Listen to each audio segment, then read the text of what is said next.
Hey, I'm Jay Beershank. Welcome back to my YouTube channel. Welcome to video 2 and the Australian mining download. I lived in Australia the past 9 months and worked in the mining industry for the last 7 or 8. And today we're going to talk about actual pay that you receive in mining. I've been traveling the world for the past 10 years working high-paying remote contract jobs, and the most recent one was mining in Australia.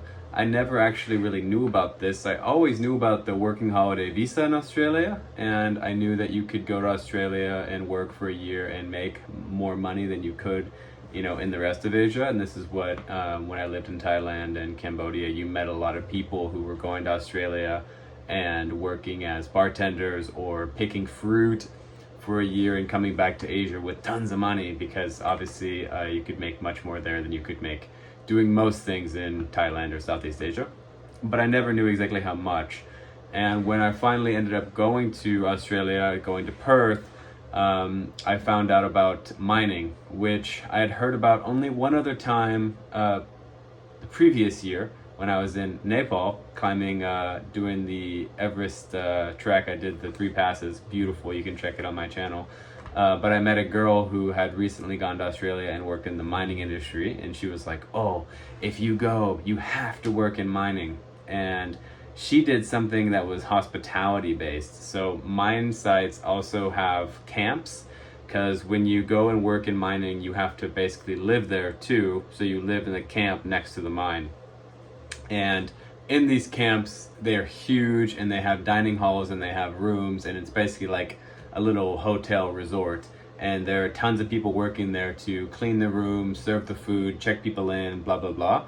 And this is a really common entry-level job for people that want to get into the mining industry.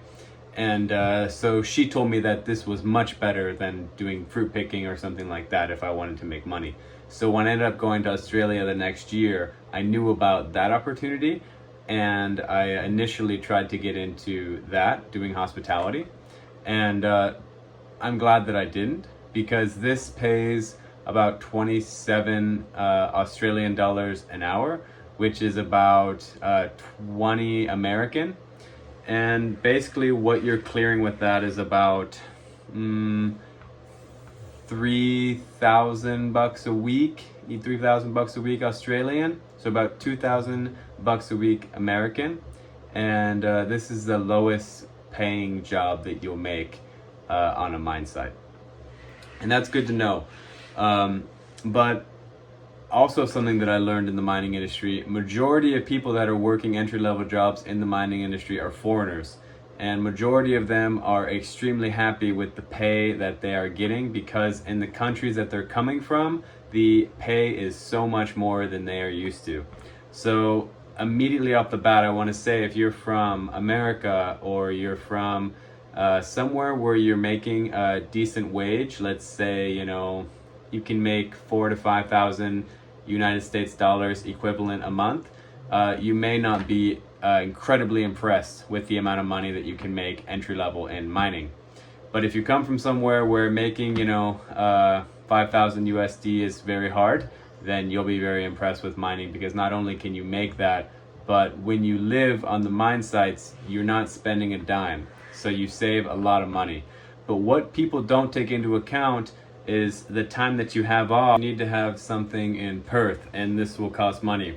Whether you're living in a hostel or whether you're paying for a room, it will cost something. And also the time when you're in Perth, you may be living on a budget, but you still have to buy food and things like that. And I feel like people often don't take that into account, especially when they're going to work a contract job that they may not know how long the periods in between work will be, because often when you work in shutdowns, you may not know. You may have 1 week off, or you may then get a time when you have, 3 weeks off or a month off.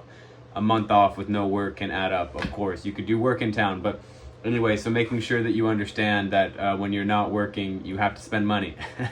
I was lucky enough to have something where I could live for free, and I also had a job in town. So I worked 30 days a month, every day, and that's why I was able to save a bit more than average.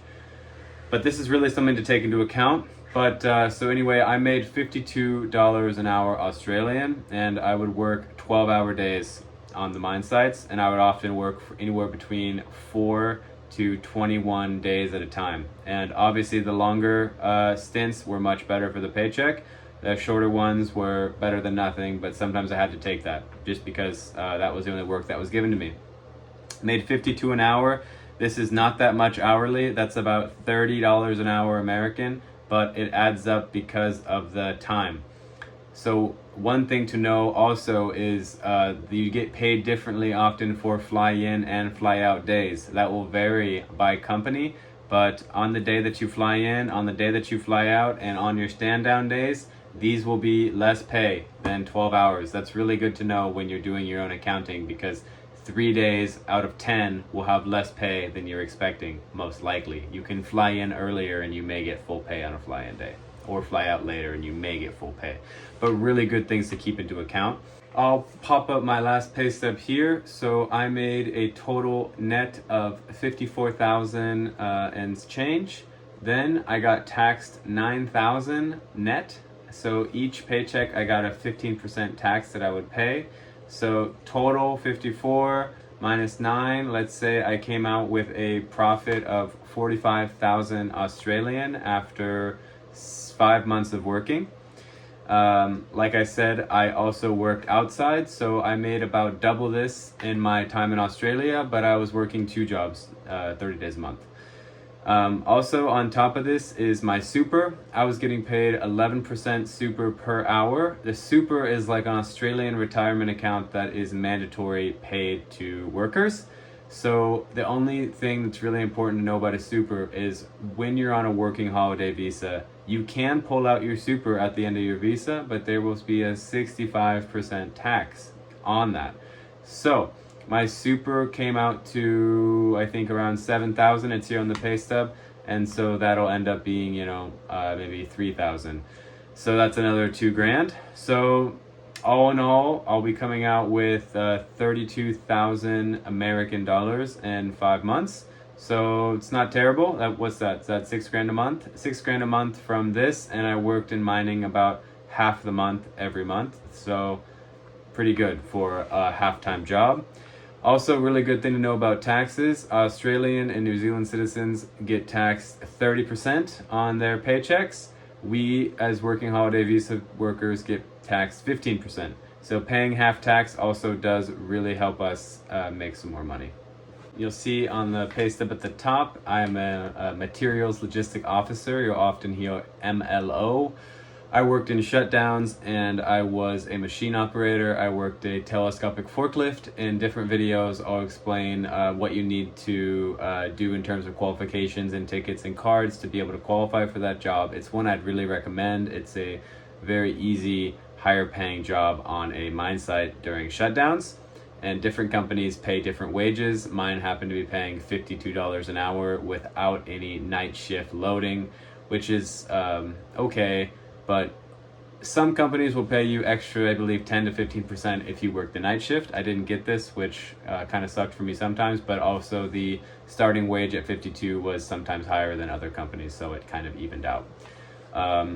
I would often work 12-hour shifts, and like I said, I would usually work between 4 and 21 days. So after 10 days, my check here, you can see this is 116 hours. The total pay for 10 days ended up being 4,200 and something Australian, and that would then come out to a little bit under 3,000 USD. So if I was working full-time like this, then I would have been able to make, maybe around 10 grand a month. But as it all went down in 5 months, I made about 30 grand, and I will get a $2,000 bonus when my visa runs out next month and I take out my super. So that's my finances laid out in a simple way there.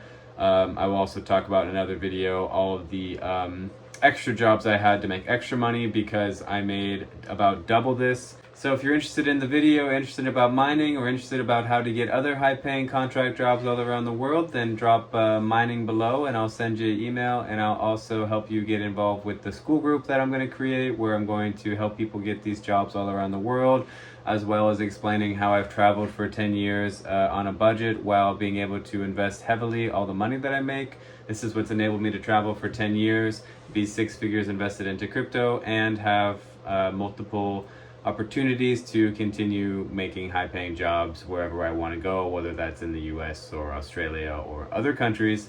So if you're interested in any of those things, then drop your email or the word mining below and I'll reach out. Thank you guys very much for watching, and I appreciate the support, and take it easy. Thank you.